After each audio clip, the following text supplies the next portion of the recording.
बेटा। नमस्ते माँ, मैं तुम्हारा बेटा बोल रहा हूँ। कैसी हो माँ? माँ, मैं ठीक हूँ बेटा। ये बताओ तुम और बहू दोनों कैसे हो? बेटा, हम दोनों ठीक हैं।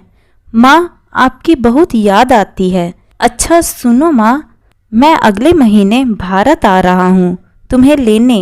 माँ, क्या? बेटा, हाँ माँ, अब हम सब साथ में रहेंगे। तुम्हारी बहू कह रही थी कि माँ को अमेरिका ले आओ, वहाँ अकेली बहुत परेशान हो रही होंगी। हेलो, सुन रही हो ना माँ? माँ, हाँ बेटा, सुन रही हूँ। माँ की आंखों से आंसू बहने लगे। बेटा और बहू का प्यार नस नस में डूबने लगा। पूरे 5 साल बाद बेटा घर वापस आने वाला था। बेटा अकेला आया था।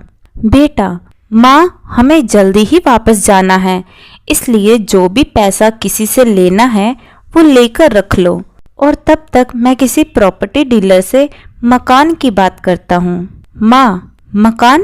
बेटा, हाँ माँ, अब ये मकान बेचना पड़ेगा, वरना कौन इसकी देखभाल करेगा?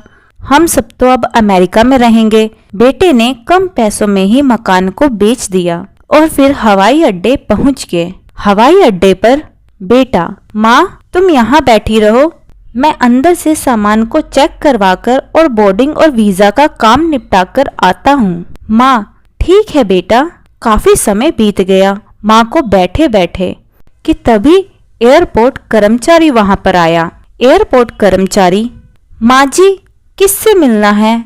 माँ, मेरा बेटा अंदर टिकट लेने गया है, हम आज अमेरिका जा रहे हैं। एयरपोर्ट कर्मचारी, लेकिन अंदर तो कोई भी नहीं है, अमेरिका जाने वाली सभी फ्लाइट दोपहर में ही चली गई है। कर्मचारी अंदर गया और कुछ देर के बाद बाहर आकर बोला, माँ जी, आपका बेटा तो अमेरिका जाने वाली फ्लाइट से कब का जा चुका है। इतना सुनते ही बूढ़ी माँ की आंखों में आंसू आ गए।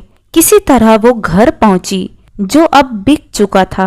रात में वो घर के बाहर एक सड़क के फुटपाथ पर सो गई। सुबह हुई तो एक दयालु मकान मालिक ने एक कमरा रहने को दे दिया। पति की पेंशन से घर का किराया और खाने का काम चलने लगा। समय गुजरने लगा। एक दिन मकान मालिक ने कहा, माँ जी, आप अपने किसी रिश्तेदार के यहाँ क्यों नहीं रहती?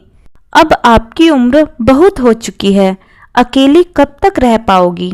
माँ, हाँ, चली तो जाऊं, लेकिन कल को मेरा बेटा आया तो यहाँ फिर उसका ख्याल कौन रखेगा?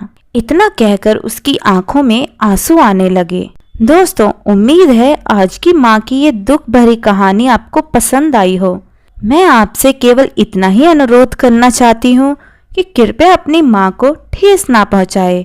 वह अकेली है जो आपकी सबसे ज्यादा परवाह करती है। तो दोस्तों, आपको हमारी आज की यह कहानी कैसी लगी कमेंट करके ज़रूर बताइएगा। कहानी पसंद आई हो तो वीडियो को लाइक शेयर करें और चैनल हिंद स्टोरीज डियर को सब्सक्राइब करना ना भूलें। वीडियो को पूरा देखने के लिए बहुत बहुत धन्यवाद दोस्तों। तो मिलते हैं अगली कहानी में, तब तक के लिए जय श्री कृष्णा।